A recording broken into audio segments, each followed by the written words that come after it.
नमस्कार, मैं नेहा धीमान और फर्स्ट वर्डिक मीडिया की ओर से आज की इस खास चर्चा में आप सभी का स्वागत है। दर्शकों, इस वक्त हम तपोवन में मौजूद हैं और विधानसभा के शीतकालीन सत्र का पहला दिन आज था। सभी विधायकों ने शपथ आज ग्रहण की है और इस वक्त इस चर्चा के लिए हमारे साथ मौजूद हैं रोडू विधानसभा क्षेत्र से विधायक चुनकर आए मोहनलाल ब्राक्टा जी। आपका बहुत बहुत स्वागत है। Thank you. ब्राक्टा जी, सबसे पहले तो मेरा यही सवाल आपसे रहेगा कि आज आपने शपथ ग्रहण की है, तो अब क्या एजेंडा आपका रहने वाला है आगे बतौर विधायक रोडू का? इस टर्म में आप कैसे विकास करेंगे? देखिए, ऐसा है, ठीक बात है, आज हमने लोगों ने जो है शब्द ग्रहण की है विधायक की। सभी विधायकों ने 68 विधायक, चाहे अपोजिशन के चाहे रूलिंग के है। बाकी जहाँ तक आपने एजेंडे की बात की है, सरकार का एजेंडा, चाहे मेरा एजेंडे की बात की, आपने रोडू कॉन्स्टिट्यूएंसी की बात की है, मैं आपको बताना चाहता हूँ, जहाँ तो सरकार की बात है, एजेंडों की बात, वैसे तो हमारी जो इलेक्शन के दौरान जो मैनिफेस्टो है उसकी बात करेंगे, चाहे 10 गारंटियों की बात है, चाहे दूसरी बातें है। बाकी जहाँ तक रोडू विधानसभा क्षेत्र की बात है, जैसे सबसे पहले मेरी प्रायोरिटी रहेगी मूलभूत सुविधाएं, जैसे आपका स्वास्थ्य है, शिक्षा है, बिजली, पानी, सड़कें, और दूसरी बात एक जो मेन फोकस और रहेगा वो है हॉर्टिकल्चर। क्योंकि मैं आपको बताना चाहता हूँ, जहाँ तक मेरी विधानसभा क्षेत्र रोडू है हॉर्टिकल्चर से रिलेटेड है। मतलब अगर 100% नहीं तो 99% जो है लोग हॉर्टिकल्चरिस्ट है और से पराश्रित है। तो मैं चाहूँगा कि भाई हॉर्टिकल्चर के लिए जो भी कोई ऐसी बात हो जिससे भाई हमारे बागवानों को फ़ायदा हो, लाभ हो हर चीज़ में, उसमें मेरी रहेगी बात। बाकी टूरिज़्म की दृष्टि से हमारे जैसे चाशल नाम जगह है उसको डेवलप करने की आवश्यकता है, और भी टूरिज़्म के और भी कई पॉइंट्स हैं।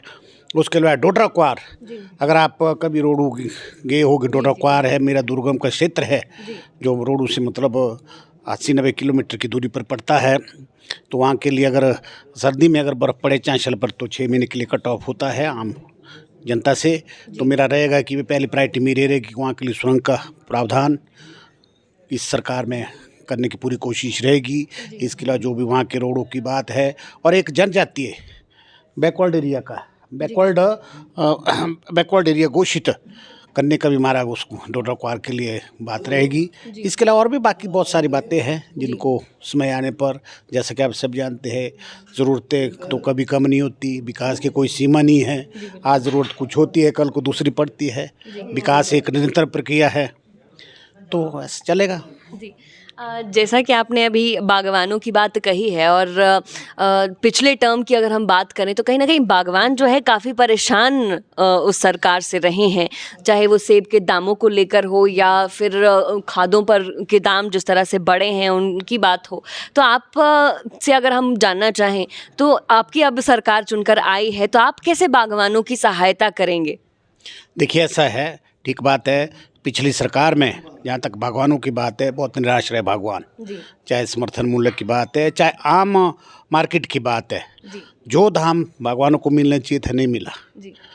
नंबर 1 मैं इसमें चाहूँगा कि भाई जो ये हमारा 5 साल का कार्यकाल है इस सरकार का जो होगा, इसमें मैं चाहूँगा कि भाई वहाँ के लिए ना तुम जो हमारा चाहे सरकार खरीदती है चाहे दूसरी मार्केट की बात, इसको सुधारने की आवश्यकता है ताकि बागवानों को लाभ हो। और बहुत सारी बातें हैं, जैसे आज की तारीख में आप देखो, पूर्व सरकार ने सब्सिडियाँ सारी बंद कर दी, दवाई की दुकानें बंद कर दी, और बहुत सारी बातें हैं। तो उनको लेकर जो है बहुत काम करने की आवश्यकता है, ये मैं आपको बताना चाहता हूँ। मंत्री पद को लेकर भी इस वक्त जो है चर्चाएं चल रही है, और शिमला से कई नेताओं का, कई विधायकों का नाम जो है मंत्री पद की रेस में आगे बताया जा रहा है, जिनमें से एक नाम आपका भी है। तो आप क्या मानकर चल रहे हैं, कितने आश्वस्त हैं, क्या रोडू को मंत्री पद मिल पाएगा? देखिए, ऐसा है, जहाँ तक मंत्री की बात आपने की है, मंत्री जो पद की बात आती है वो जो है पार्टी और माननीय मुख्यमंत्री का प्रेरोगेटिव है। जिसको उचित समझते हैं, जहाँ उनको ज़रूरत होगी वो करते हैं, चाहे हाईकमांड की बात है, चाहे माननीय मुख्यमंत्री की, चाहे पार्टी की बात है, उनका प्रेरोगेटिव होता है। इतना ज़रूर है कि भाई ये मेरा तीसरा चुनाव है लगातार। 2012 में मुझे पहली बार टिकट मिला था कांग्रेस पार्टी का, तो उस वक्त मैं काफ़ी अच्छी जीत से जीता हूँ। फिर दूसरी बार 17 में भी अच्छी वोटों से जीत है, अभी 2022 में भी अच्छी जीत, अब अच्छे वोटों से जीत हुई है। तो मेरा तो यही रहेगा कि भाई सरकार हमारी बनी है। सबसे पहले तो सरकार बनने पर सबको बधाई, कांग्रेस पार्टी की सरकार बनी है, और प्रदेशवासियों का भी धन्यवाद करता हूँ कि उन्होंने कांग्रेस का समर्थन किया।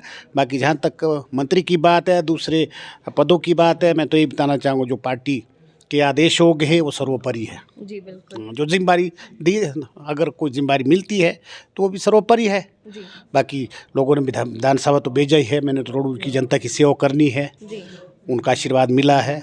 जी रोडू से आप हैं, ब्राक्टर या अपर शिमला से आप आते हैं और पहली बार ऐसा हुआ है कि अपर हिमाचल को मुख्यमंत्री नहीं मिला है कांग्रेस की सरकार में, लोअर हिमाचल को जो है मुख्यमंत्री का पद मिला है, तो इसे आप किस तरह से देखते हैं? नहीं, इसमें देखिए, इसमें कोई नीचे ऊपर की कोई बात नहीं है, निचले पहाड़ ऊपर पहाड़ ऐसा कुछ नहीं। हिमाचल प्रदेश एक बड़ा छोटा सा प्रदेश है जी और यहाँ के लोग भोले वाले अच्छे लोग हैं, ऐसा नहीं है। नीचे ऊपर की कोई बात, इसमें कोई ऐसी बात नहीं है। मुख्यमंत्री कोई ऐसी बात नहीं है, जी ये तो संयोग की बात है, कभी नीचे कभी ऊपर कभी कहीं से, तो इसमें कोई ऐसी बात नहीं होनी चाहिए। जी मुख्यमंत्री की जैसी कार्यशैली अब तक देखने को मिली है, बहुत अग्रेसिवली जो डिसीजंस उन्होंने किए हैं, तो आप इसे किस तरह से देख रहे हैं? नहीं, कोई ऐसे कोई अग्रेसिव कोई क्या डिसीजन, कुछ नहीं हुए। अच्छे डिसीजन है, जब परिवर्तन आता है और सरकार परिवर्तन चाहती है, ऐसा कुछ नहीं, ऐसे कोई डिसीजन नहीं कि जिससे ऐसा कुछ हुआ है। भाई लोगों को अंत में जी अंत में अगर जनता को कोई संदेश आप देना चाहते हैं तो फर्स्ट वर्डिक मीडिया के माध्यम से दे सकते हैं। जनता को तो, मेरी प्रदेश की जनता को सबसे पहले तो उनका धन्यवाद कि आप लोगों ने भाई जो कांग्रेस पार्टी को समर्थन दिया, कांग्रेस पार्टी की सरकार बनाई, और रोडू की जनता को भी मेरा धन्यवाद कि उन्होंने मुझे लगातार तीसरी बारी बहुत अच्छे मार्जिन से विधानसभा भेजा है। बाकी मैं आपको बताना चाहता हूँ आपके माध्यम से कि कांग्रेस पार्टी जो है, जिस तरह जनादेश मिला है कांग्रेस पार्टी को, कांग्रेस पार्टी भी प्रदेश के विकास में कभी पीछे नहीं हटेगी, ये मैं बताना चाहता हूँ आपको। बहुत बहुत धन्यवाद आपका, थैंक यू सो मच।